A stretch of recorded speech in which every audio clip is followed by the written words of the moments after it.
this, like that, like this, like that, like this, like that.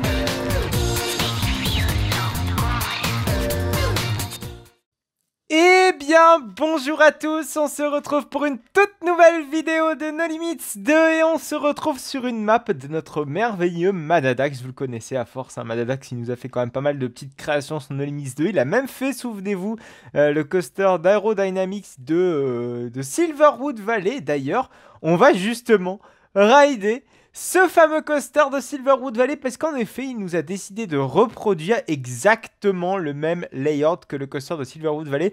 Je vais quand même vérifier. Oui, putain, mais c'est exactement le coaster de Silverwood Valley. Non mais les gars, là c'est quand même de la grosse connexion avec Coasters World. Alors pour rappel, Silverwood Valley, si vous ne connaissez pas cette série, je vous invite très clairement à aller la voir. C'est une série Planet Coaster qui nous a été produite par Coasters World, plus exactement même par Luc, hein, si on va être très exact, Luc et Benji. Ça fait un petit moment que cette série quand même s'est arrêtée. On espère toujours une saison 2 évidemment, qui nous apparaîtra peut-être jamais. Mais je l'espère quand même, hein, parce que c'était vraiment très bien ce qu'il nous faisait, les gars. Et Blue Eagle, c'était un aérodynamique qui se situait vraiment tout au fond du parc. Et il y a eu une toute première version, pour la petite histoire, une première version de ce Aerodynamics. Et quelqu'un est arrivé, hein, pour vous ne pas dire Madadax, et qui a dit « C'est de la merde, votre truc ne ressemble pas du tout à Aero ». Bon, je résume évidemment grossièrement, il n'a absolument pas dit ça, je suppose. Et il nous a donc construit ce merveilleux Blue Eagle. Alors, il faut savoir que, évidemment, voilà, c'est une reproduction de Blue Eagle de l'original de Silverwood Valley. Et donc, Madadax nous a littéralement pompé le même layout et nous a un petit peu rebanqué 2-3 petites choses. Il a corrigé 2-3 petites choses à droite et à gauche. Et il n'a pas non plus reproduit à l'identique certaines choses, notamment au niveau des supports ici. De mémoire, l'esplanade n'est pas tout à fait comme ça. Enfin bref, il y a des petites différences à droite et à gauche, hein, on reconnaît... quand on se balade plus loin, normalement dans le Planet Coaster, on retrouve les Midway Games. Là, il n'a pas du tout fait les Midway Games, il s'est quand même cantonné juste au coaster. Il y a 2-3 petits détails par-ci par-là, clin d'œil. Il a même d'habitude un flat ride ici. Donc bref, vraiment rien à voir. Donc c'est parti, on va aller donc s'engouffrer dans la file de Blue Eagle. Bon, pour ceux qui ont suivi Silverwood Valley, vous devez sans doute déjà reconnaître les courbes de Blue Eagle et absolument plein de choses semblables à Arrow. Mais ouais, c'est vrai que ne serait-ce que le nom a été très bien choisi. C'est clairement un nom qui pourrait s'apparenter à être un Arrow. Je vois très mal un BM porter ce nom-ci. Franchement, ne serait-ce que dans le nom, dans le... Putain, mais en fait, le réalisme de cette série avec du recul, elle est absolument insane. Je vous invite vraiment à la regarder. Je pense qu'elle a tout à fait très bien vieilli. Peut-être pas les premiers épisodes parce que de mémoire, le son était un petit peu pourri. Excusez-moi, mais vraiment, j'ai pas souvenir d'avoir un très bon son sur les premières vidéos. Mais ça se corrige vraiment assez rapidement. Bon, après, il faut les pardonner parce qu'ils ont vraiment engagé cette série durant le confinement. Mais elle vaut clairement son pesant de cacahuètes parce que vraiment, le soin apporté au détail est absolument incroyable dans cette série. Voilà, je le rappelle, donc c'est sur la chaîne de Coasters World, alias Silverwood Valley. Donc c'est parti, on va aller donc embarquer sur ce merveilleux Aerodynamics. Donc comme vous pouvez le voir, hein, évidemment, il y a eu plein de corrections. Ne serait-ce que la gare ici, la Tsunami 2 est beaucoup plus belle. Merci Meladax, hein, tu nous corriges les 12 erreurs de deux merveilleux compères. Bon, c'est pas des erreurs, hein, loin de là d'ailleurs. Donc c'est parti, on attend donc devant les portillons pour pouvoir aller embarquer sur le train du Blue Eagle avec les... Putain, mais j'ai l'impression que les loops sont quand même beaucoup plus ronds que d'habitude. Ou c'est peut-être moi, j'ai cette grande impression. Bref, alors regardez, il a mis quand même un petit clin d'œil à Silverwood Valley. Et j'ai l'impression que, voilà, que tous les trains ont des numéros différents. Regardez, on a vu un petit 3 se balader comme ça sur la coque du train. J'ai l'impression qu'il s'est vraiment donné la peine de devoir numéroter les trains. Oui, regardez, chaque train est différent. Regardez là-bas, on voit le train jaune. Et ici, visiblement, j'ai l'impression qu'on a le train violet. Il y a 3 trains de mémoire sur ce Aerodynamics. C'est vrai qu'il nous avait vraiment bien détaillé sur comment fonctionne un Aerodynamics, la philosophie de construction d'Aerodynamics. Je me souviens que Madadax avait donné énormément de précision sur les transferts track d'Aerodynamics. Vraiment, c'est toujours très intéressant quand notre cher ami Madadax intervient sur un Aerodynamics. Même si on se fout très honnêtement de sa gueule, il y a des moments parce que rares sont les gens à apprécier les Aerodynamics. En tout cas, ici en France, hein, parce que je veux admettre, enfin, je me permets d'admettre quand même que les Aerodynamics sont quand même... ont une meilleure réputation outre-Atlantique. Je l'ai vu moi-même en allant rider par exemple un coaster Disney. Mais ça vous verrez quand la vidéo sortira sur le Magic Kingdom. Donc c'est parti, on est en train de gravir ce merveilleux lift de Arrow Dynamics. Et regardez, on a le train rouge cette fois-ci, donc comme quoi oui, j'ai l'impression qu'il y a bien 3 trains à ce coaster. Mais on ira vérifier quand même parce que j'ai peur quand même de me gourer, ce serait quand même vachement con. Donc on est sur ce lift toujours aussi lent. Je me souviens qu'il expliquait que les lifts généralement aérodynamiques c'était justement ralenti, en tout cas les aérodynamiques encore en activité ont un lift quand même relativement lent pour pouvoir préserver les pièces et ainsi éviter un usure prématurée des pièces mécaniques. Et ça c'est plutôt intelligent, mais c'est plutôt mauvais pour le débit, on va pas se mentir. Donc c'est parti, on entame la première drop avec ces loops qui, je le rappelle, font toujours la même dimension. Seulement pour obtenir un petit peu plus de diversité, Arrow les mettait en hauteur. En soi, ça ne change fichtrement rien aux sensations et je trouve ça complètement stupide. Alors, stupide dans le sens originel des layouts, c'est-à-dire que bon, enfin, stupide, quand j'entends stupide, c'est que bon, tu vas rider le coaster en soi, que ce soit un loop A, un loop B, un loop C, finalement, ça va être la même sensation et c'est un petit peu con. Mais par contre, ce qui est très intelligent, c'est que ils ont réussi à standardiser, j'ai envie de dire, des événements, enfin des éléments de coaster. Et voilà. Oula, par contre, oui, les transitions typiques de chez Arrow, on en retrouve pile à cet endroit-là. C'est assez incroyable, hein. Franchement, le boulot qu'il a fait Madadax, c'est le boulot de réalisme quand même, parce que ça demande un certain travail d'analyse quand même assez conséquent, mine de rien. Se dire, ok, on pense comme ça, on pense comme ça, on pense comme ça, et je vais reproduire en fait exactement comment il pensait à l'époque. Et c'est un énorme boulot. Voilà, même si c'est merdique. Nous, de notre point de vue, parce que voilà, c'est pas un coaster qui nous attire nous, moi qui m'attire moi personnellement, mais ça reste un boulot de devoir vraiment reproduire à la perfection les transitions, la philosophie d'être qu'est Arrow, et franchement le boulot de Blue Eagle est assez conséquent. Donc merci à toi Manadax de m'avoir envoyé cette création, parce que oui c'est Manadax qui m'a envoyé cette création, même si je l'avais vue avant qu'il me l'envoie, et elle était prévue d'ailleurs de la présenter celle-ci. Mais merci, ça m'a permis de faire une petite parenthèse sur la très bonne série que Silverwood Valley. Franchement, moi j'en ai des très très bons souvenirs, des excellents souvenirs de cette série. Hâte de voir pourquoi pas une saison 2, je l'espère. Ce serait cool ça. Peut-être sur un Planet Coaster 2. Moi personnellement, j'attends peut-être de reprendre Planet Coaster sur un Planet Coaster 2. Mais j'attends surtout un autre jeu qui est censé sortir cette année. Et on va quand même se taper une petite série là-dessus. Bon, après, je pense qu'il n'y a rien d'autre à dire là-dessus, parce que mine de rien, la zone n'est pas super grande à regarder. Enfin, ce que je veux dire, c'est pas qu'elle est pas super grande, mais ce que je veux dire, c'est qu'il n'y a pas énormément de choses à voir en soi. En soi, si, elle est quand même plutôt grande. Par contre, voilà, c'est très très bien. Les barrières sont vraiment dimensionnées d'une juste façon. Même les bâtiments, etc., etc. C'est vrai que je fais beaucoup de critiques sur le dimensionnement des bâtiments, sur la perspective, etc. Là, il n'y a pas de fausses notes, c'est très réaliste. Bravo à Tom Adalax encore une fois. Oui, je parlais notamment de détails qui manquaient, mais par exemple ici, normalement, c'est plus un mur en béton, un carré en béton qui vient englober ce Batwing. Et là, là, ça n'a pas été fait. Bon, c'est pas grave, allons, il y a plus grave quand même. Vous voyez que voilà, le transfert track est juste ici. C'est un transfert track de 2, vous voyez. Donc il y a une voie là, une voie ici. C'est plutôt rigolo, ça te permet de mettre 3 trains directement en voie de garage. Par contre, pour faire la maintenance ici, il n'y a pas tous les outils nécessaires. Mais bon, c'est pas grave, on va pas s'en plaindre.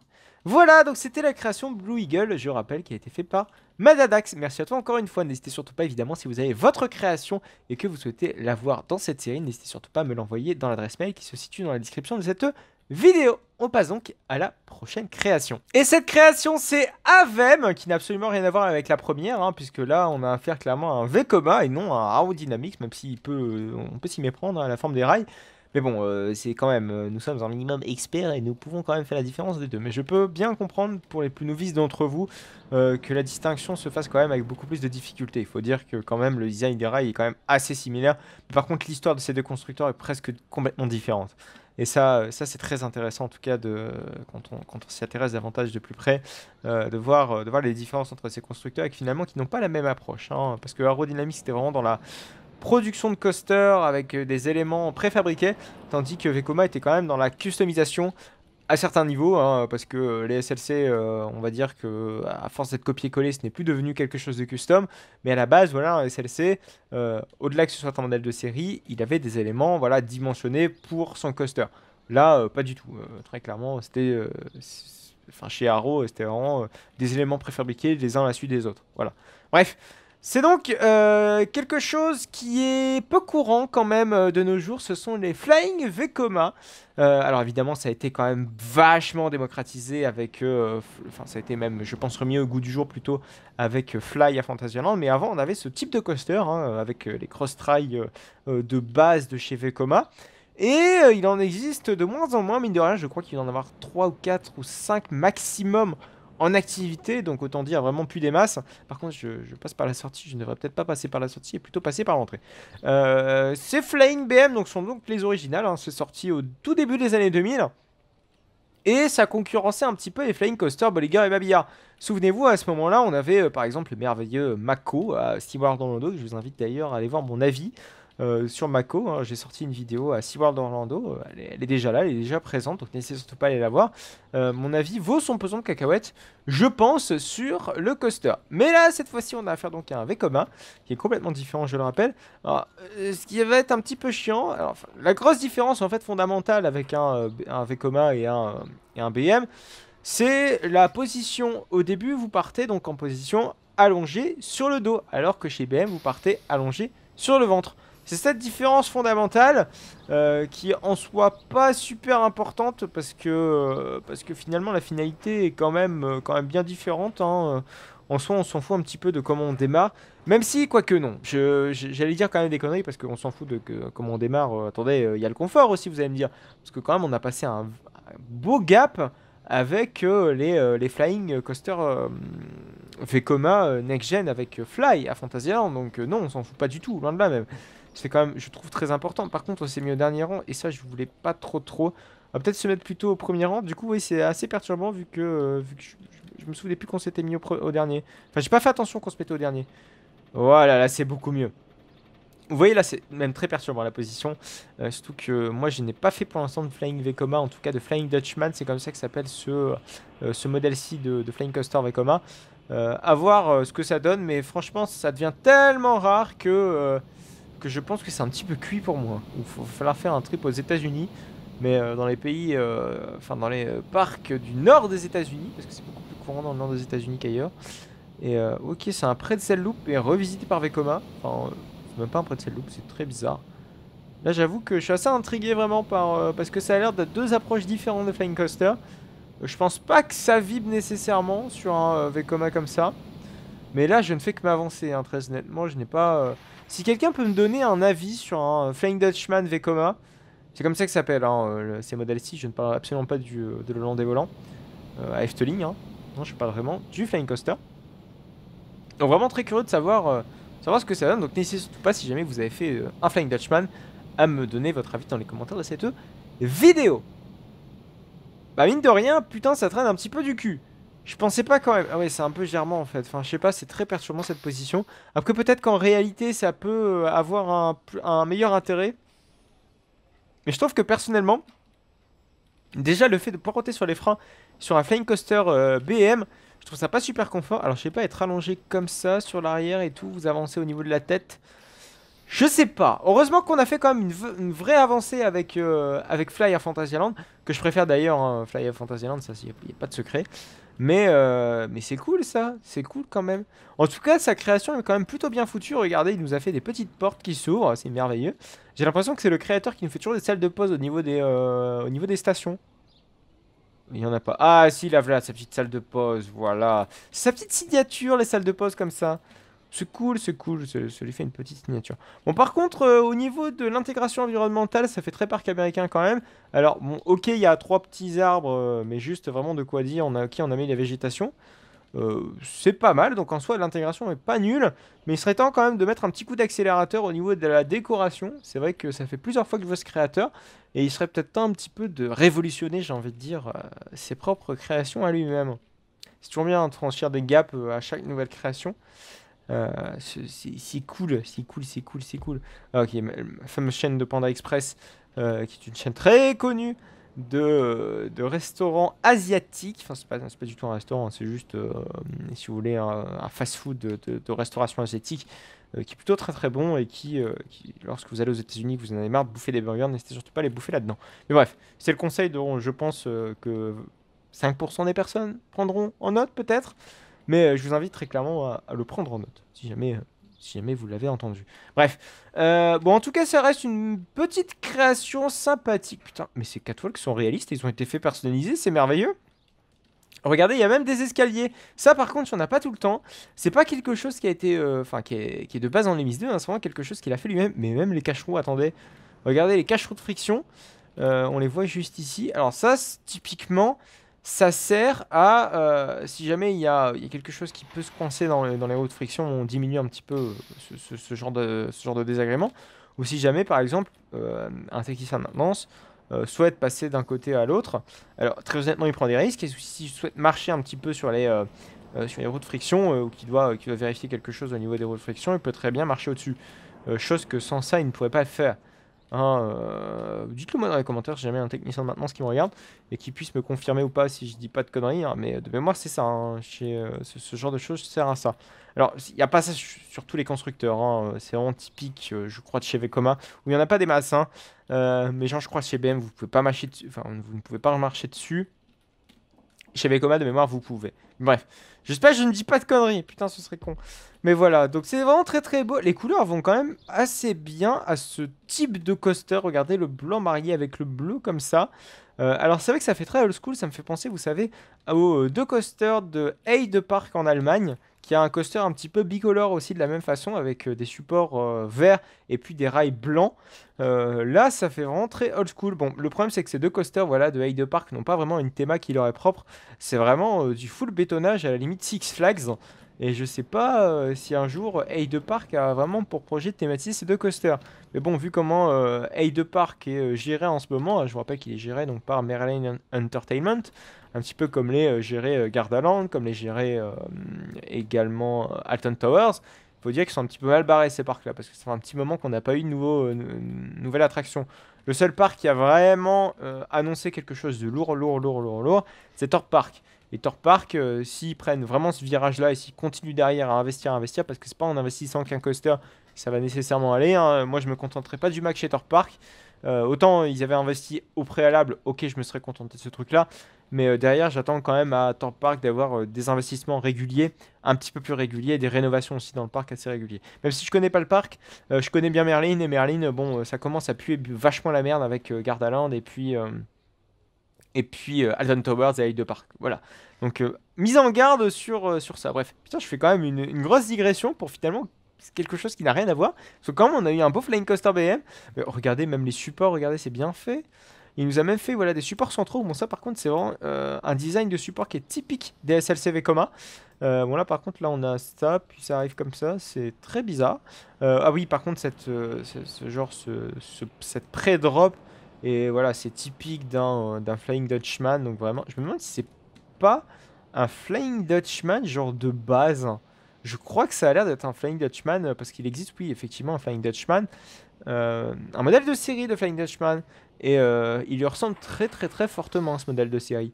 Bon après c'est pas plus mal hein, parce que comme ça nous permet de découvrir un petit peu ce genre de choses. Voilà. Bref, je digresse beaucoup pour dire pas grand chose. Mais si, j'espère quand même que ce sera intéressant. Regardez, il y a même mis des photos. Bref, on va donc s'arrêter là pour cette vidéo. J'espère en tout cas qu'elle vous aura plu. Si jamais elle vous a plu, n'hésitez donc surtout pas évidemment à la liker, à commenter, à me dire ce que vous pensez littéralement de ces deux créations qu'on a présentées dans cette vidéo. N'hésitez pas à me dire laquelle des deux vous avez préféré. N'hésitez également pas à donner des conseils, pourquoi pas Madadax, à donner des conseils évidemment à la personne qui nous a créé Avem, c'est ça, oui, Avem.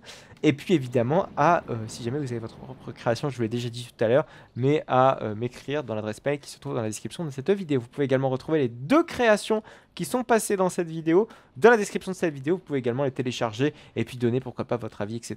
et les visiter par vous-même.